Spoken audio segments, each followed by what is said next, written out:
The American middle class was once the beating heart of the nation, a symbol of prosperity, opportunity, and stability. It represented the idea that anyone, regardless of where they came from, could work hard, climb the economic ladder, and secure a better future for their family.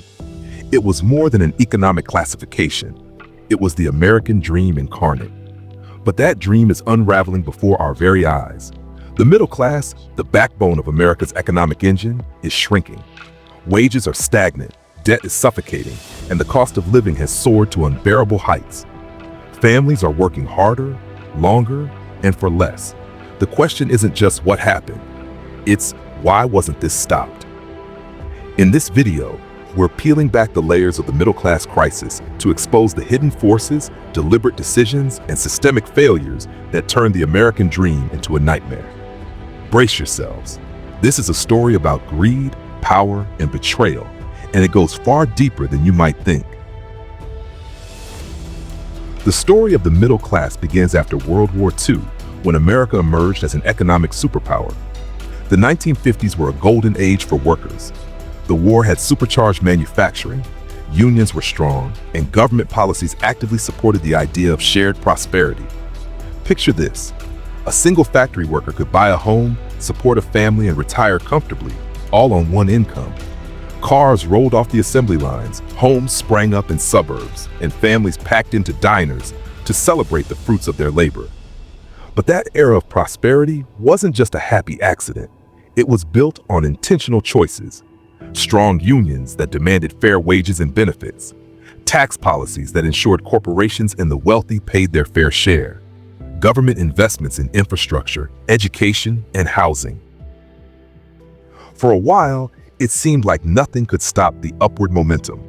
Cracks began to form in the foundation.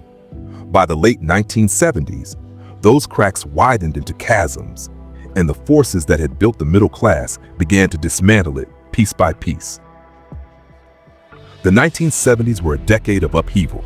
Oil crises, inflation, and economic stagnation created an environment ripe for change, and not the good kind. Something insidious happened in this decade, something that would haunt the middle class for generations. Productivity continued to rise, but wages didn't. For decades, productivity and wages had grown together. If workers produced more, they earned more. But starting in the late 70s, that relationship broke. The rich began to pull away from everyone else. CEOs saw their paychecks balloon while workers' wages stagnated. The wealth created by workers was no longer being shared, it was being hoarded at the top. And then came the policies that sealed the middle class's fate. In the 1980s, a new economic philosophy took hold: trickle-down economics. The idea was simple: cut taxes for the wealthy and corporations, and their newfound wealth would trickle down to the rest of us in the form of jobs, investments, and economic growth. It sounded great in theory, but in practice, it was a disaster for the middle class. Tax cuts for the rich didn't trickle down, they stayed at the top. Corporations used their tax savings to enrich shareholders and executives, not to raise wages or create jobs. Meanwhile, the government, now starved of revenue, slashed funding for programs that had supported middle-class families, like education and infrastructure. By the end of the 1980s, inequality was soaring, and the middle class was shrinking. But the worst was yet to come. Globalization was sold as a win-win: cheaper goods for consumers and new markets for businesses. But for American workers, it was anything but. Trade deals like NAFTA opened the floodgates for corporations to move manufacturing jobs overseas, where labor was cheaper and regulations were lax. Factories that had been the lifeblood of middle-class communities shut down, leaving behind ghost towns and shattered dreams. Between 2000 and 2010 alone, the U.S. lost over 5 million manufacturing jobs. Entire industries were hollowed out, and the workers who lost their jobs were left with few options. Many were forced into lower-paying service jobs, struggling to maintain the lives they once had. Globalization didn't just kill jobs, it killed communities. Towns that had thrived on factory work were plunged into economic despair. Families were torn apart as breadwinners faced long-term unemployment or underemployment. And the people responsible, they called it progress. While globalization shipped jobs overseas, technology eliminated them altogether. Advances in automation and artificial intelligence have revolutionized industries, but left millions of workers behind. In manufacturing, robots replaced assembly line workers. In retail, self-checkouts replaced cashiers. In logistics, autonomous vehicles threaten to replace truck drivers. And here's the cruel irony. The jobs created by technology often require specialized skills that many middle-class workers never had the opportunity to learn. Without access to affordable education and retraining programs, they're left to fend for themselves in a rapidly changing economy. Technology, hailed as a tool for progress, has become a tool for inequality, widening the gap between the tech-savvy elite and everyone else. As jobs disappeared and wages stagnated, the cost of living soared. Today, middle-class families are being squeezed from all sides. Healthcare costs are astronomical. A single medical emergency can plunge a family into bankruptcy. College tuition has skyrocketed, leaving millions drowning in student debt. Housing? In many cities, it's out of reach for all but the wealthiest. In the 1980s, the median home price was just over $47,000. By 2020, it had exploded to over $300,000. And wages? They've barely budged. Today, 60% of Americans live paycheck to paycheck with little to no savings.